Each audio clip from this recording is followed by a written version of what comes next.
if you're applying for like art schools, this is just like a thing that my friend had to go through. So I'm like just like throwing that out there because I don't know what kids are gonna go to. Oh my god, I'm old. Like if they're asking if they're asking for a portfolio, sometimes they just say like, "Oh, we want your portfolio." You can ask them, I think, of like, "Hey, what exactly do you want to see?" Or like, "Hey, what do you need?" Or like ask around like what they want to see because they Mm. can be very vague with things. It also Yeah, applies to that's like other true. things, I guess. Like everything's gonna turn out good. Things may be sucky now, but they won't always be sucky. Yes, I agree. I totally agree.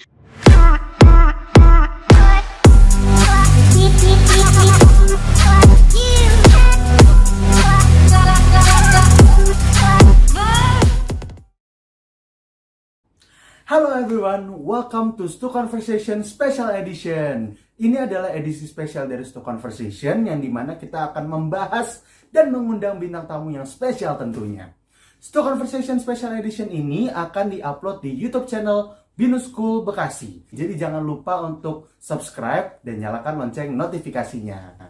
Eits, jangan sedih dulu. StuConversation versi live Instagram akan tetap terus hadir di Instagram kami @binusbekasi.sc setiap hari Selasa jam 7 malam. Jadi jangan lupa untuk follow dan join ya.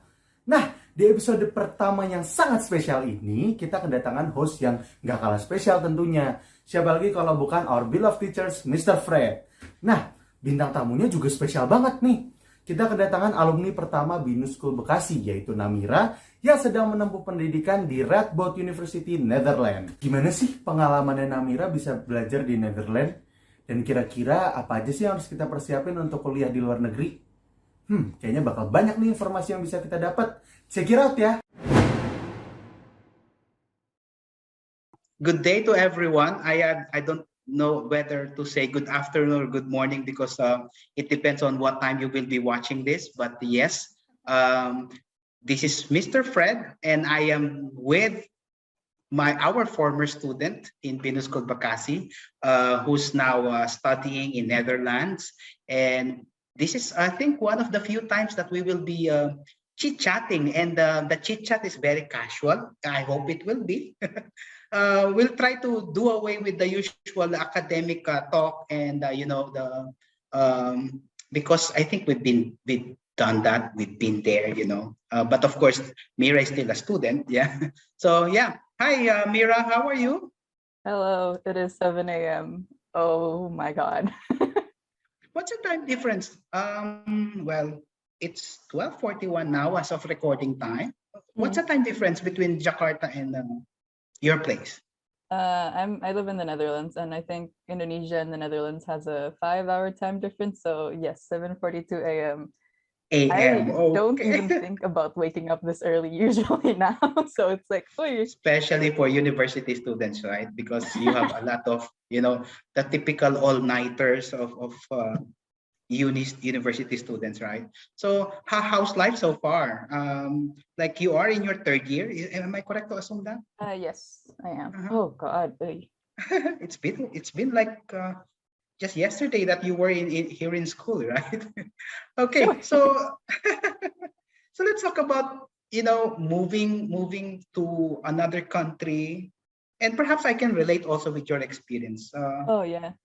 Because say for example, when I was in my university days and before Indonesia, I was preparing myself to be like globally ready for going outside of my country, and I learned English, and then I went to Indonesia. I have to Mistake. learn my third language, right? So in your case, you studied. Is it Dutch? Am I correct? Yeah, it is Dutch. Dutch. Uh-huh. Yeah. I How did you do that? My mom signed me up for lessons, and it does help because like knowing the most basic of words does help. I know just a little bit. Like I can't carry a conversation. There you go. But like I can ask like, "Hey, where's the toilet?" or like, "Hey, where's this bus stop?" if they True. don't Yeah. speak English. But a lot of people Yeah. speak English here, so it's not even that big of a problem if you can't speak Dutch. Oh, okay. I think I think that's something that I didn't realize until now. Yeah. Just like in my case, I of course I have to learn we call it the survival bahasa. The how to give directions to your Grab driver, belok kiri, Yeah. belok kanan, the But things like like, that. So you went also to that stage in when you transferred yeah, in the just like Netherlands. the basic things. But they're really nice. They're also, even if they don't speak English, they'll try their best to like, okay, so then and then it's lovely. That's actually one of the things that my friends, when they learned that I'm going here, that's one of the things that they taught me. You have to learn sign language first and then learn the language later. Yeah. Okay, yeah. So other than the language, moving to Netherlands, of course, is quite different from the way you've been raised in Indonesia, right? Culture. How about the food? Okay. So the food, it's become like it's almost become like an icebreaker in conversations, because the joke is that the Dutch food is super bland. I'm sorry if there are any Dutch listeners who are very proud of their foods. I gotta be honest. Where are the spices? Come on, man. Yeah, that's Centuries of true. being in Indo, and where are they? It's like, yeah, it's become an icebreaker in conversations, because I've bonded with at least like three strangers over how much we are like indifferent towards Dutch Mhm. food, because it's very bland and it's a little bit sad. I mean, compared to Indonesian food, it's nah. Yeah, I But actually remember. I remember I take students outside for competition, right? And actually, you experienced that at one time. I remember some of the students, they brought with them uh, chili flakes. yeah, I think it's bonchabe yeah, and Bonchabe. sambal. They brought it, and then I asked them, why do you have to bring that? And they said, I think it's the same experience that you said, that the food might be bland, which is we are not used to it. So, but how about now? Now that you are on your third year in Netherlands, have you adjusted your taste preference, or you still look I for that spices? Oh no, I'm sorry to the Netherlands. I have not adjusted to the Netherlands. I've made the Netherlands adjust towards my needs. I seek out Asian stores, and if anything, my Mhm. cooking, like I cook a lot now because of it. Because I'm not gonna eat sandwiches every day. I'm so sorry. So like I cook a lot more now, and it's much more flavorful things. And I also just seek out Asian restaurants more, because that's just what I'm used to, and that's just what I can stomach. So are the Dutch just like the Americans? They're not rice eating people. They're not rice eating people. No, yeah. Mm-mm. I brought a tiny rice cooker here, right? And a lot of people always react as like, "Yo, what is this? What's this contraption? You put rice in it, it cooks rice." And I'm like, "Yeah, what?" Oh, that's cool. So yeah, so you said you let Netherlands adjust to your taste preference, But say for example, um, you know, you came there, I think a total stranger. How did you adjust to the social life? At least you started there without the pandemic yet, right? Hmm. I mean, I'm a very anxious person. I have really bad anxiety. So the first time it was there, I was like, "Oh, I hate this. I hate everything. I hate how I don't know anyone, and I hate how it's like, oh, some of them don't even speak English." But I was very grateful. Oh my God, wait, this is a tip. If any listeners are about to go to uni, go to your orientation week. I met some of my closest friends in orientation week. That's where I met my first few friends, actually. So Yeah. after that, really everything was like much better. But before Uh-huh. I got orientation again, my anxiety was super bad. I was just overthinking to the gods. The idea of having to converse and meet new people. But now but it's like, okay. but do you have like an like in my case here, right? I gel well with my Filipino friends. So the Netherlands, do you have like a specific Indonesian community or something, Yes, or we at least in have your university? not provide it's not by the university, but it's like PPI, which is like the Indonesian thing Mm. in the Netherlands, and also I think just across the world. like Indonesian students. Mhm. We have that, but I'm not very active in it, not gonna lie, because also it's mostly dominated by like the older folks. There are some people Oh. my age as well. They're listening to this. Hi. But I'm not usually active in it. I do talk to a few Indonesian friends though, and it's great because I can refresh my Indonesian with them, so I don't have to speak English constantly. How about in your uni? Are the subjects in Dutch or in English? They're all in English, but there are some annoying times um where they'd forget to translate something from Dutch to English, or these are very rare cases, but Mhm, like mhm. sometimes there would be a case where I get a document for like preparation for a lab or something, and it's very obviously like translated from Dutch to English, but like word for word, so it makes no Oh. sense whatsoever. It has happened once, and I just looked at it like, how am I supposed to decipher this? What am I looking at? Mhm, mhm, mhm. But other than that, Yes. it's just English. So how did you survive? Did you rely on the Google Translate, for example, or did you try to, consult someone to ask, hey, what could this mean or something? I think somebody ended up like reaching out to the professor, somebody in like my year in my program. They reached out to the lecturer, whatever course coordinator, and went like, "Hey, this is literally unreadable," and they changed it. So that's good. I just like cried Oh. with my friends about it. I can't remember if I actually cried, but Well, in the first place, how did you get to the Netherlands? I mean, of all the choices that is available, at least in your case, how did you arrive at the final decision? I'm going to Netherlands.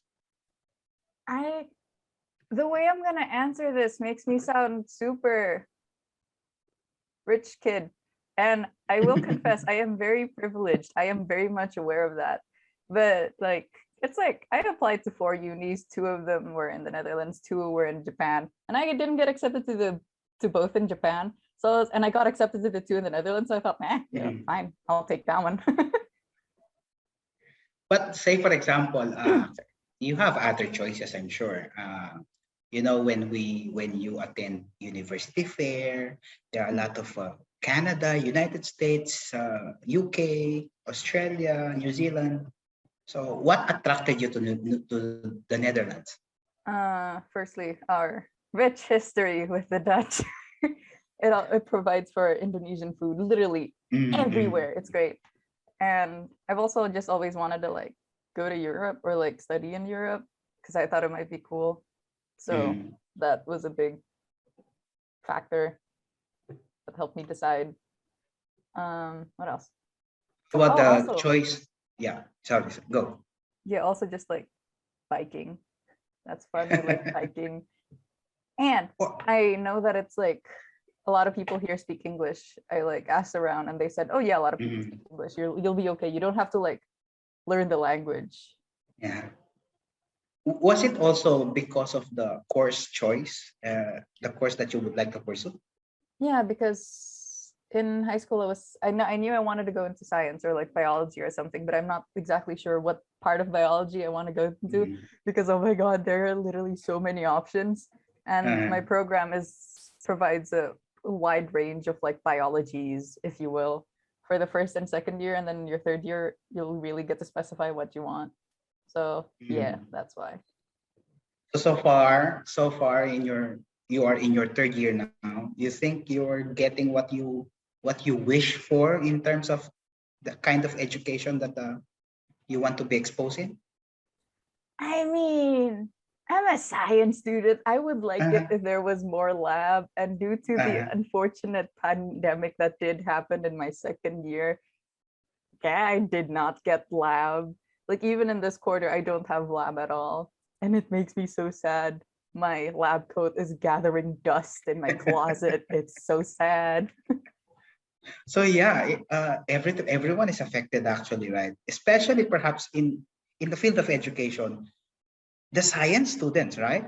Because you have to do laboratory work, you have to observe something, you have to do research, and how did you do it? How did you cope with that? You have to stay at home, you have to understand this concept without seeing something, actual. Here's the thing, I must confess. So with courses, they took either one of two routes in like addressing the whole situation. They either didn't do it at all, or they replaced it with theory or like an online alternative. And I must confess, my brain just cannot focus on that. It cannot like attach, no, it can't like learn from that. So with all of the online alternatives, more often than not, I just like didn't really get anything, I feel like. Or like I tried to absorb as much information as possible, but like an animation about test tubes is so much different than like actually holding the test tubes yourself, you know? That's very true. Yeah. Yeah, So so it's like, other than the online classes limiting you, limiting the learnings that you may have, what are the other obstacles that you face as, say, for example, a science student studying outside of your comfort zone, outside of your home country? What could be some of the obstacles you will encounter? uh, okay, wait. I'm just gonna be very honest and be very blunt, but like, you know, sometimes you look a certain way, you can't help it, and people are gonna be weird about it. Gonna be blunt and honest. People sometimes can be racist. I've had two experiences that like come to mind about it. A fun fact: one of the people who were racist to me dropped out. So like, ha. Vindication, yeah. Yeah, and we met each other on the bus, and I was just like frightened because I did not have a good experience with this person. But they ended up being very chill. Does not excuse their actions though.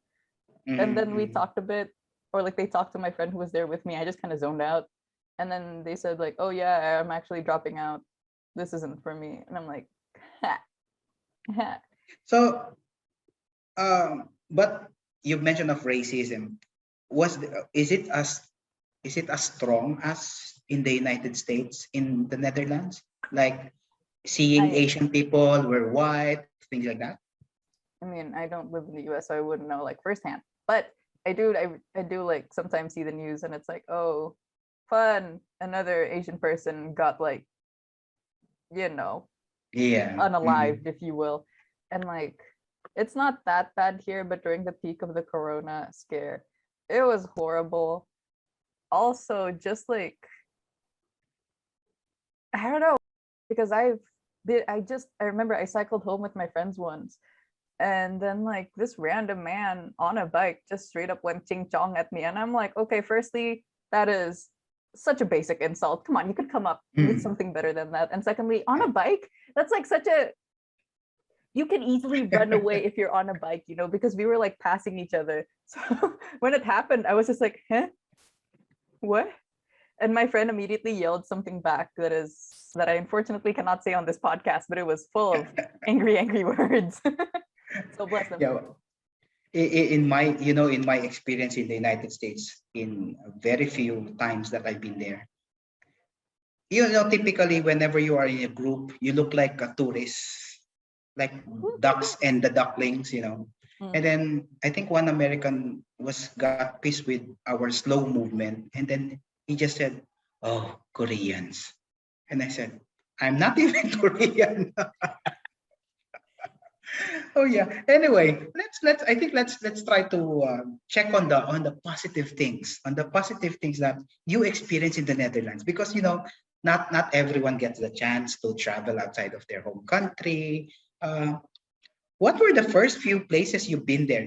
As just like in my case, in my first few months here, I was taken to Monas, I was taken to Bandung, I was taken to things like that. What are the places you've been there at the first few months of your stay there? Okay, gonna be honest, I do not remember the name of any touristy places. I just remember there was a windmill at one point and maybe some sheep. I went there with my mom. It was very nice. But then she went home and then I got sad.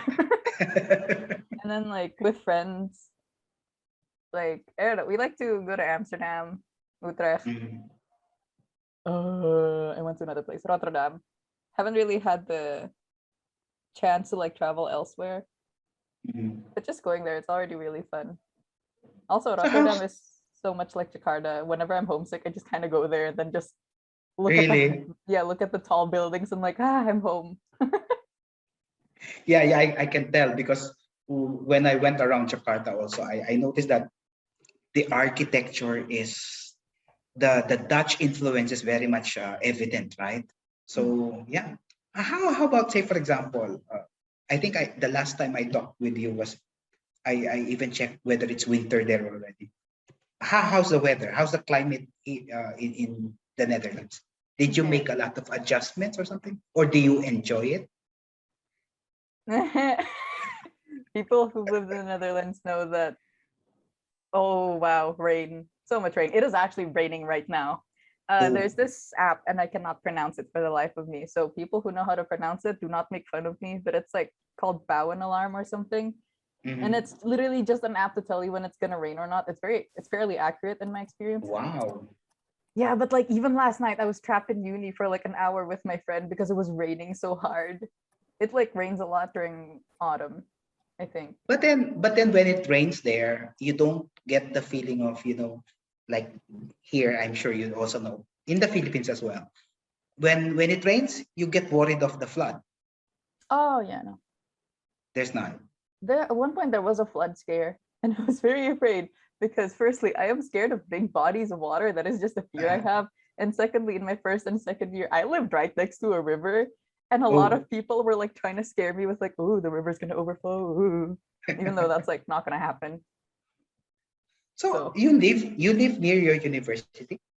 I've moved now and I live much closer. So yeah, it's like a 10-minute bike ride. Oh, so you're biking. Yeah, I bike everywhere. It's great. Seriously? Oh, that's cool. Mhm. That's cool. I thought you were like taking public transport or walking to school. Hmm. So you learned to bike there, or you know how to ride the bike even before you went to the Netherlands. That was a bopong. I don't know how to translate that, but like I would cycle every day as a kid, just like around my neighborhood. Oh, So really? yeah, now that I'm here, it's like, damn, my all of those years of cycling around my neighborhood is like, it's good So for you're me. you're biking along the main roads there? Oh no, there are like special lanes for Uh, bicycles.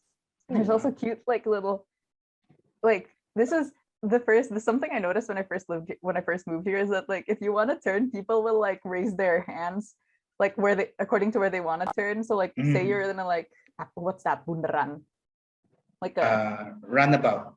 yeah like a roundabout. There you go. And you want to exit at one point and there's a car. You kind of have to like signal. Oh, I'm gonna leave here, so I'm gonna go to the right, or I'm gonna keep it being in the circle. I'm gonna stay in the left. You have to signal it, and I think that's so cute how you have like your hands as like turning signals.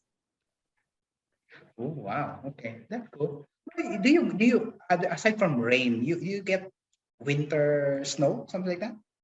Yeah, last year we love climate change. We don't, but like because of it, I think it snowed so much to the point where I was struggling to walk to the supermarket because there was just so much snow. And it also snowed like earlier this year when it wasn't supposed to snow, I think. But But my you came first, prepared. You came prepared for the yeah, I winter. came prepared for, yeah. But like my first year here, there was like half an hour of snow. I remember I woke up at 6 just to like look at it. And then last year we got a lot of snow. I don't know about this year. Mhm. So you mentioned about uh, the food, but have you identified something that whenever you are asked what would be your favorite Dutch food in Netherlands, would you have a ready answer? No, I'm thinking. I mean, I guess I like freshly made stroopwafels. They're good. So, man, Mhm. so warm, sweet, amazing, fantastic. Okay, but are the Dutch like coffee drinkers, or Indonesians like Indonesians, you like tea more than coffee? I'm not sure actually. That's something I've never thought about. I don't think that's like a big thing here, Mhm. to my Oh, knowledge okay. anyway. So no Starbucks around in every corner or something like that. In my city, there is only one Starbucks by the train station. Ooh. That's the only Starbucks, I think. I live in a fairly small-ish city, I think. So that Mhm. makes sense, but good lord. There's a lot of cute small businesses though, so usually I just go there if I want a drink and if I have money, I guess. Mm. Because it's more expensive. Yeah, I'm not gonna pay €4 for a cup of coffee or tea. I'm sorry. I'm a college So, student. so generally, like from a college student budget, Mm. uh, how's the prices of basic needs there? Like, water, soda, coffee, I'm not a big fast food. snacker in the first place, so I think that helps. Or I used to not be a big snacker, now I am. And it's not it's not that expensive to live here, I don't think. I think the government requires you to sign this like document that says, oh, the person that's going to provide you money, or like your money source, is going to provide you with at least €900 a month. That's what I had to do anyway. And with like 900, it's like kind of like forcing it, it's kind of stretching it, I don't know, but it like you can make it work. Like I spend at least 30-ish euros a week on proper groceries, and a little bit extra on some snacks, but Uh-huh. So if someone like a high school student would ask you how much money should they prepare for, say for example, a monthly allowance, how much would that be? I made it work with like €750 a month. That includes rent and stuff. So, but also I was like cooking every day. I didn't eat out, or I would very rarely eat out. So just keep that in mind. Eating, well, if you eat out, it's very expensive. Like now that I go back and forth to uni more often, I'd like buy food there because I just don't have the time, or I find it more convenient. And oh boy, my bank account is rapidly reaching my favorite number of zero. They said that sooner or later your bank account should look like a phone number with a lot of numbers. Yeah. Okay. Please, amen. Anyway, so you mentioned about school, your uni. How how how do you say? How did the process of applying for a uni abroad or overseas, was it difficult during your Uh, time? in my experience, no, because I think my mom like, hi mom, my mom like, she found an agent that helped me apply, so it was really easy. I mean, I just gave the person my documents. Mhm. Then for my program specifically, because it is like a numerus fixus program, I had to take an exam and I was put on a ranking list, which was horrifying. But like other than that, it was relatively easy. For the Japanese universities I applied to, though, they wanted a lot of things like early on, and I was just like barely reaching the deadline. So So keep you that in you mind. you have to get documents from the school, documents from the Yeah, government. Yeah. yeah. Mhm. Also, How about no? Yeah. oh yeah, if you need something specific from the school, be very specific with what you want. Because I remember I had like a back and forth with the school of like what I needed. And I remembered and I feel so bad because I needed a very specific statement from the school. Mhm. And I sent them like, hey, I need this statement from the school. And they give me the thing. But it was just like a few words off. Just like, so I had to email them again and say like, hey, I'm so sorry, but can you like change these two words into these two other words, please? Because the Yeah. university would not accept the first one. So I was like, no. Yeah, that's very true. Some universities would look for, say, for example, a recommendation letter. Some schools will not want that. Some schools will just want like a personal statement, or some schools will just be okay with, some schools will just be fine with, you answering the forms with their questions, right? Yeah, I think that's a very good tip for our future UD students Yeah, that to just really ask the depends. school of very specific university requirement. Yeah. Mm. Also, if you're applying for like art schools, this is just like a thing that my friend had to go through. So I'm like just like throwing that out there because I don't know what kids are gonna go to. Oh my god, I'm old.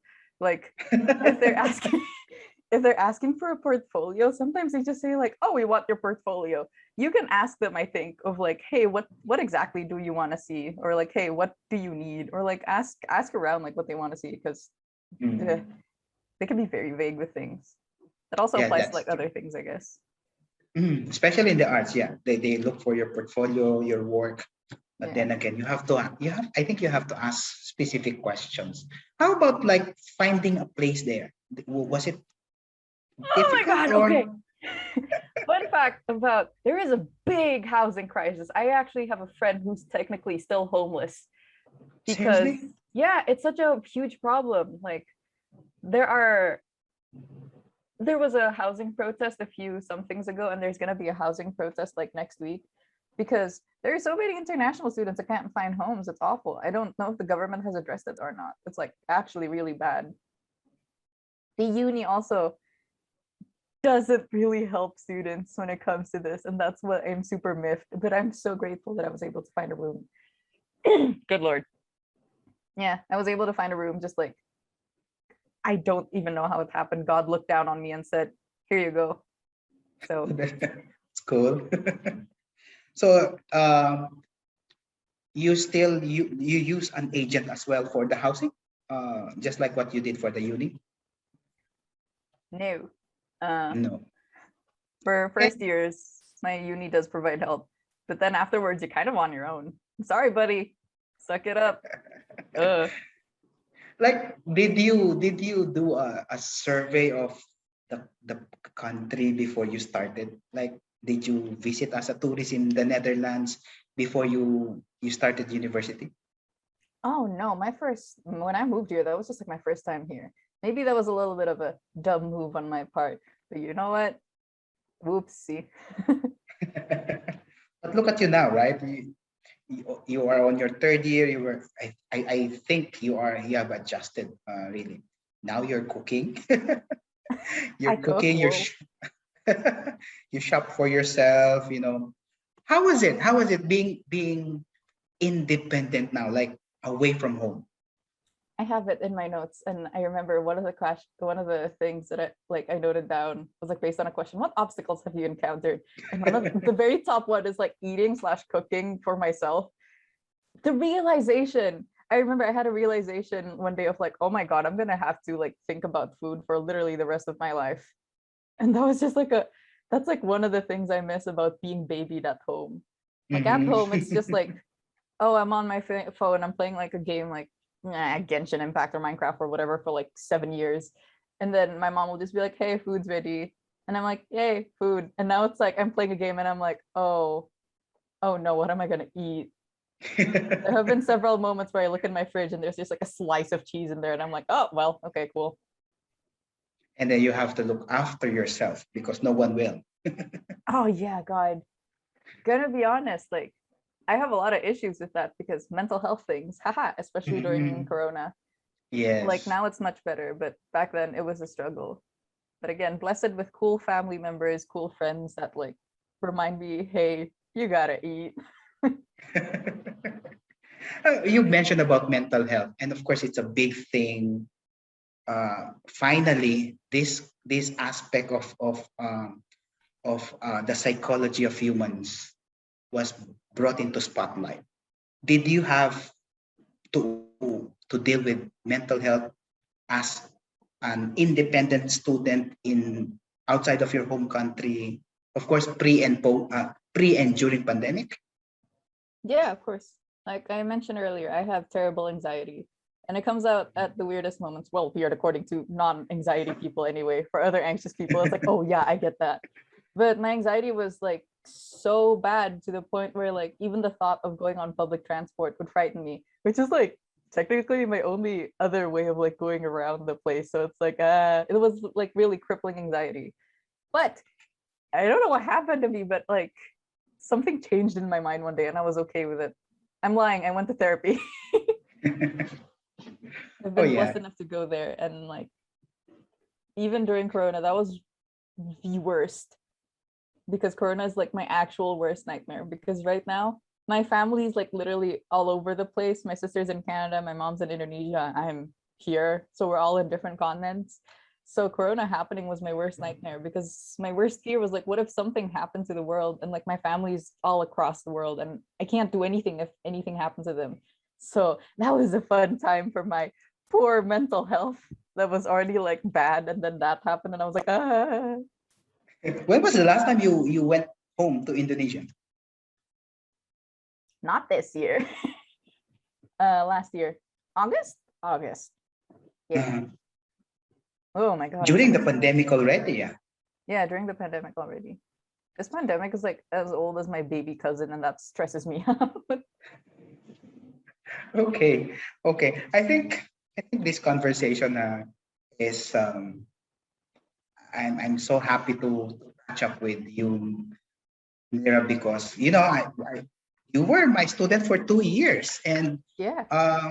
in fun fact also on my part, your class is my first how do you call that, homeroom class that I ever handled. Ooh. That's why you were that your batch is of course very special to me. Aw. So anyway, to close this to the last, perhaps last quarter of this conversation that we have, let's do the patronizing part. Okay, Oh, wait, let's no. talk about let's talk about your school, your previous school, BINUS School Bekasi. Oh, I thought my current school. No, Okay, not the cool. current school. Jesus, So my love. I think these are the standard questions. Like say, for example, what are the things that you learned in BINUS, whether it's formal or informal, whether academic or affective, that you brought with you when you transferred to uni? Two things. Number one, stress management. Stress management. Sorry, Mira, I'm guilty. Still kind of bad at it, not gonna lie. Am I behind on some courses? You don't know that. But Mhm. like being in BINUS got me into the habit of like using a planner, like those cute aesthetically pleasing planners that ended up being not so aesthetically pleasing because you don't have time to make the planners pretty. You need to write down about deadlines. Yes.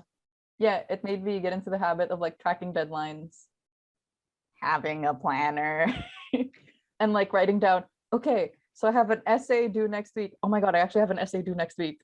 Oh, shoot.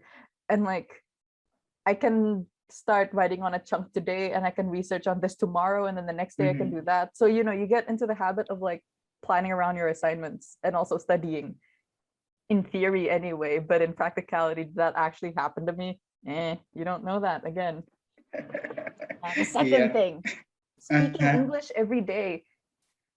I got into the habit of that during BINUS because in my previous school they didn't really enforce you to like speak English every day, which is like whatever, I guess. But in BINUS I got into the habit of it more because also there were international teachers, i.e. you. And like I don't want to make anyone feel excluded, so I try to speak English as much as possible. Also just like to practice. Then I'm just more used to speaking English, not gonna lie. So I got into the habit of that, and it does help because you gotta speak English every day or most of the days when you're abroad. So, and that's like tiring. The first time I moved here and I had to do that, I remember in my third day here, I actually felt burnt out with English just because of how much I would speak it. And now it's like I speak it every day, and it's still tiring, but oh well. And of course, there's at the first few instances there's also the translating in your mind. How do I say this in English? I know how to say this in my first language. But there are so many moments where I'm like, okay, this isn't gonna make sense to you guys. But then most of my friends are bilingual anyway, so they're like, it's all right. Be as broken, make it just English, but as broken as possible. We'll try to understand. They're great. By the way, you haven't visited the school recently, right? Because some of your batchmates have been visiting us every so often. Yeah, and I didn't get a chance to the last time I was there in Indo. So like, grr. Is my painting still on the wall? I don't know which painting I'm referring to.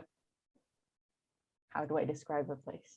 The one on the wall. It's like a mural. Yeah, is it still there? Yes. Oh actually. my God! It's Is my still there. handprint also still there? The Prince of the Pioneers, yeah. Yes. Oh my God, right. I think I owe you some pictures. Let me take pictures later Please, on before I leave, and then I will send it to you. I'm sure you missed the campus already, right? Okay. Fun fact, first year there was only one building, and it's the fun little swirly one. And fun fact about that building was there was only one toilet at the time. So whenever you wanted to pee, and my class at that time was at the very end of the building. So if Yes. you wanted to pee, you gotta speed run all the way down to the toilet. It's like a proper 5-minute walk. Why was it so far away? But the thing is, if you want to run, sometimes the teachers from the other classes would come out to you and go like, no running. And then you're like, but I need to pee. But they're like, no running. So it's like, I do miss it. I Oh. do miss campus. It's Mm, great. Yeah. And of course, a lot of people would say, including myself, that high school is actually one of the most memorable part of a person's life, right? Yeah. And would you agree with me? Yes. That took a while. I'm sorry. I do agree. Anyway, okay. I think it's just about that in terms of our conversation. And I'm sure we will have more private conversations with some of your friends. You know what? There is even a WhatsApp group that is created with some of your classmates. Anthony in the United States, Albie in Germany. I forgot who else is in that group. I think perhaps I'll just tell them to connect you one of these days. I've been left out. Oh my God. Sorry for spilling that. Oh my God. The audacity. I don't know who's going to get this reference, but I feel like Charles Boyle in that one episode of Brooklyn Nine-Nine.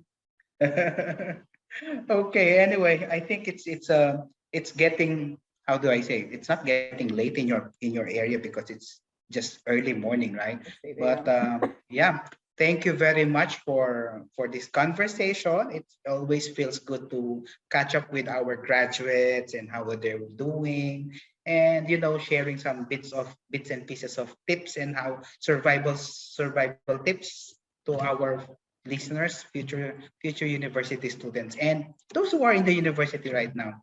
And yeah, any any um, any final tip that you can give, Mira, to future university students?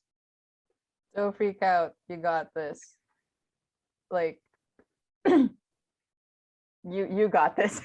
Also, like, Mhm. apply to all the unis if you can, and if they don't like ask for what's it, because I know some unis ask for the monies when you want to apply to them. Just go for it. You got it. Like, everything's gonna turn out good. Things may be sucky now, but they won't always be sucky. Yes, I agree. I totally agree. I always tell the new batches now that sometimes plan B, plan C is plan A in disguise, Mm-mm-mm. You just have to try all of the open avenues. You never know, right? Oh yeah. Also, like I mentioned earlier, I actually applied to 4 universities, didn't get accepted into 2, got accepted into the other 2. Like, if that happens, that's all good, because the one that I got rejected from was one of my dream unis, and then I didn't get accepted, and I was like, oh great, what am I gonna tell people now? And it's like, why am I Mhm. worrying about telling other people? You're gonna do good. You're gonna do just fine. Check your course Yes. programs, see if it'll fit you. You're gonna be all right. Yep. I think I totally agree with that. Anyway, I won't keep you long. Thank you very much. I'm sure you will be preparing for your school Oh no, I'm anytime going back to soon. bed. Oh, you're getting It's because early. it's still early morning. I don't have classes until 1. Oh, that's good. That's good. Yeah. Okay. Anyway, thank you very much again, Mira, for sharing your adventures, your memories with us. And please stay safe and please stay healthy, just like everyone else. I hope to see you here. I hope to see you visit us again. Yeah. I really gonna wreak havoc in BINUS School Bekasi.